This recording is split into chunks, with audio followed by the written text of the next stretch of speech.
बिस्मिल्लाहिर्रहमानिर्रहीम अस्सलामुअलैकुम dear students. आज हम चैप्टर नंबर 7 से टॉपिक 7.5 को डिस्कस करेंगे, जो कि है अर्शमिदस प्रिंसिपल। तो अर्शमिदस प्रिंसिपल को डिस्कस करने से पहले हम एक एग्जांपल कंसीडर करते हैं कि हमारे पास एक रबर बॉल है। जब उस रबर बॉल को हम एक लिक्विड से भरे कंटेनर के अंदर क्या करते हैं, इमर्स करते हैं, डुबोते हैं, तो हमें एक अपवर्ड पुश और पुल महसूस होता है। और जो वो अपवर्ड पुश या पुल हमारे हैंड के ऊपर लग रहा होता है, जो उस रबर बॉल के ऊपर लग रहा होता है, वो वाटर की अप थ्रस्ट फोर्स कहलाती है। और उस अप थ्रस्ट को हम यूं डिफाइन कर सकते हैं स्टूडेंट्स कि the upward force on an object exerted by the liquid. जब लिक्विड किसी ऑब्जेक्ट के ऊपर अपवर्ड डायरेक्शन में जो फोर्स लगाता है, उस फोर्स को हम अप थ्रस्ट फोर्स का नाम देते हैं। तो जब भी किसी भी ऑब्जेक्ट के ऊपर अपवर्ड थ्रस्ट फोर्स लग रही होती है, उसकी वजह से उसका जो अपेरेंट वेट होता है उस ऑब्जेक्ट का, वो क्या हो जाता है, लॉस हो जाता है। और यही जो फाइंडिंग्स थी आर्शिमिदस ने अपने एक फेमस लॉ के अंदर, जिसको आर्शिमिदस के नाम से जाना जाता है, उसके अंदर उसने उन बातों को यूं बयान किया कि when an object is Holi और partially immersed in a liquid, it experience an upthrust beyond force which is equal to the weight of the liquid displacing the object।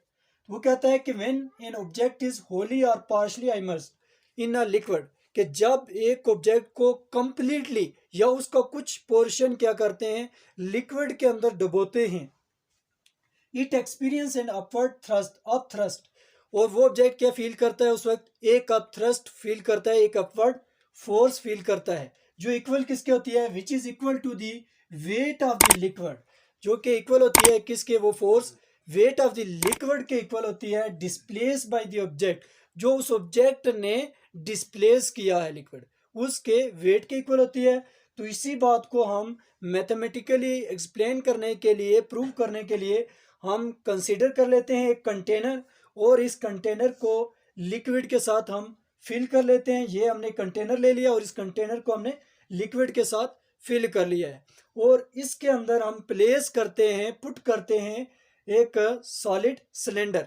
हम एक सॉलिड सिलेंडर कंसीडर करते हैं, और उस सॉलिड सिलेंडर का जो cross sectional area है students, वो हम कह लेते हैं कि उस सॉलिड सिलेंडर का जो क्रॉस सेक्शनल एरिया है वो क्या है, कैपिटल ए है। जबकि उस सिलेंडर की जो हाइट है, इसके टॉप से लेकर इसके बॉटम तक, उसको हम स्मॉल एच से रिप्रेजेंट कर लेते हैं। और इस सिलेंडर की जो सरफेस ऑफ द लिक्विड से जो टॉप और बॉटम से जो हाइट है, उसको हम रिप्रेजेंट कर लेते हैं कि इस सरफेस ऑफ लिक्विड के टॉप से लेकर जो हमारे पास जो सिलेंडर का टॉप है वहां तक जो हाइट है, उसको हम h1 का नाम दे देते हैं। इसी तरह स्टूडेंट्स, जो हमारे पास सरफेस ऑफ लिक्विड के टॉप से लेकर बॉटम ऑफ द सिलेंडर तक की जो हाइट है, वो हमारे पास h2 है। और यहाँ पे जो हमारे पास टॉप ऑफ द सिलेंडर के ऊपर जो फोर्स लग रही है, जो सिलेंडर की वेट की फोर्स है, वो यहाँ पे एक्ट कर रही है डाउनवर्ड डायरेक्शन में, जिसको हम F1 का नाम दे देते हैं। और जो लिक्विड अप्लाई कर रहा है इस bottom of the cylinder, solid cylinder के ऊपर जो फोर्स, वो इस डायरेक्शन में बॉटम ऑफ द सिलेंडर के ऊपर एक्ट कर रही है, और उस फोर्स को F2 के साथ रिप्रेजेंट कर लेते हैं। अब हमारे पास जो हाइट है, टोटल हाइट है, वो h2 है, ठीक है। और हमारे पास जो हाइट है, जैसे हमारे पास इस तरह से कोई गिवन हो कि टोटल हाइट किसी भी चीज़ की 10 मीटर हो, और इसका अगर इतना पोर्शन काट दिया जाए, जो कि हम सपोज कर लेते हैं 7 मीटर, तो ये पोर्शन, इतना पोर्शन कैलकुलेट करने के लिए हम क्या करेंगे, टोटल में से ये माइनस कर लेंगे, 10 माइनस 7 कर लेंगे, तो हमारे पास ये वाला पोर्शन आ जाएगा 3 मीटर का। तो इसी तरह हमारे पास यहाँ पे हम हाइट टोटल हमारे पास h2 है, इसको हम जब सब्ट्रैक्ट कर लेंगे h1 से, तो ये इक्वल हमारे पास क्या जाएगा, h, इतनी हाइट के इक्वल आ जाएगा। अब हम इसके ऊपर यूज कर लेते हैं इक्वेशन ऑफ लिक्विड प्रेशर। तो स्टूडेंट्स, हम इसके ऊपर लिक्विड प्रेशर की इक्वेशन यूज कर लेते हैं, जो कि हमारे पास होती है P is equal to rho g h. तो P यहाँ पे क्या है, प्रेशर, रो यहाँ पे क्या है, density of the liquid, G क्या है, gravitational acceleration act on an object, and H is the height of the solid cylinder है। तो अब इसमें हम स्ट्रेस, यहाँ पे हमारे पास जो top of the solid cylinder है, यहाँ पे जो प्रेशर एक्सर्ट हो रहा है वो P1 है, और उसकी वजह से जो फोर्स लग रही है वो क्या है, F1 है। जबकि हमारे पास bottom of the solid cylinder जो प्रेशर है वो क्या है, P2, और उसकी वजह से जो फोर्स लग रही है वो क्या है, F2।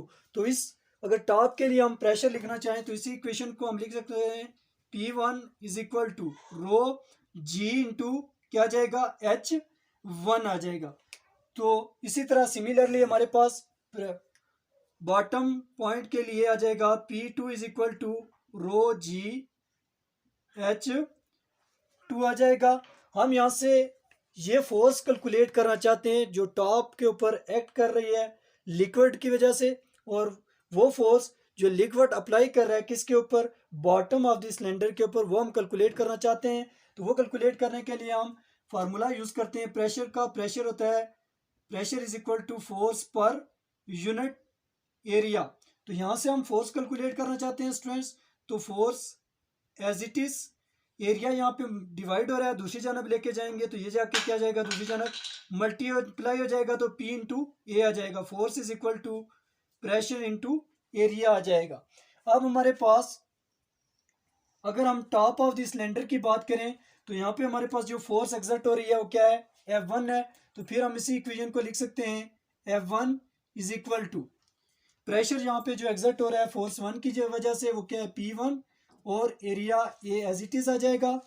अब सिमिलरली हम लिख सकते हैं कि जो हमारे पास बॉटम ऑफ द सिलेंडर के ऊपर जो फोर्स एक्सर्ट हो रही है स्टूडेंट्स वो F2 है, प्रेशर P2 की वजह से। तो इसके लिए भी हम इसी इक्वेशन को लिख सकते हैं F2 into pressure P2 into area आ जाएगा। अब हमारे पास ये प्रेशर P1 की वैल्यू हमारे पास गिवन है, और प्रेशर P2 की वैल्यू भी हमने कैलकुलेट की हुई है। तो ये इन इक्वेशंस में हम पुट कर लेते हैं। तो पुट करेंगे तो हमारे पास बन जाएगी F1 is equal to P1। P1 की जगह पे उसकी वैल्यू स्टूडेंट्स हम पुट कर लेते हैं rho g H1, rho g H1 as it is put कर ली उसकी वैल्यू प्रेशर की P1 की, और एरिया साथ आ जाएगा एज इट इज। तो ये हमारे पास एक इक्वेशन बन गई, F1 is equal to rho g H1 A, जबकि F2 equal to P2 into A2। F is a force applied by a liquid on the bottom of the solid cylinder, and P2 is the pressure due to the force F2, and A is the area of the cylinder है। इसमें हम values put कर लेते हैं students. तो ये बन जाएगा F2 is equal to P2 की जो हमारे पास वैल्यू है रो जी H2, ये पुट कर ली रो जी H2, और साथ एरिया एज इट इज आ गया। तो ये हमारे पास फोर्स 2 की वैल्यू आ गई। तो ये तो हमने सेपरेट हमने फोर्स कैलकुलेट किया जो top of the solid cylinder act कर रही थी और जो bottom of the solid cylinder act कर रही थी। जो लिक्विड नेट जो अब थ्रस्ट फोर्स लगा रहा है इस सॉलिड सिलेंडर के ऊपर वो हम कैलकुलेट करना चाहते हैं। तो हम लिख लेते हैं net up thrust force, net up thrust of a liquid, वो हमारे पास हो जाएगी F2 माइनस F1। तो F2 की जगह पे उसकी वैल्यू पुट कर लेते हैं स्टूडेंट्स। तो F2 की वैल्यू अभी हमने कैलकुलेट की है रो जी H2 ए माइनस क्या आ जाएगा, F1 की प्लेस पे उसकी वैल्यू पुट कर लेते हैं रो जी H1 ए। अब इसमें से हम कॉमन ले लेते हैं स्टूडेंट्स, जो चीज़ें हमारे पास यहाँ से कॉमन है वो हमारे पास कॉमन ले लेंगे। यहाँ पे रो जी और ए कॉमन है तो ये हम कॉमन ले सकते हैं, रो जी और ए को हमने कॉमन ले लिया। बाकी हमारे पास H2, इधर से हमारे पास बच गया H2 माइनस इधर से रिमेनिंग है स्टूडेंट्स H1। तो रो g A into H2 minus H1। अभी हमने ये कैलकुलेट किया हुआ है कि H2 माइनस H1 किसके इक्वल है, H के इक्वल है।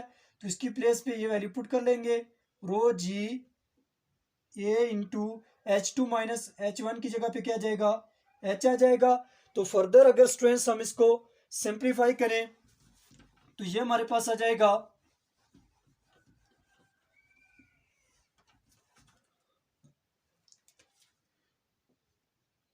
F2 minus F1 equal to rho g A into h. ये लास्ट इक्वेशन हमारे पास आ गई थी।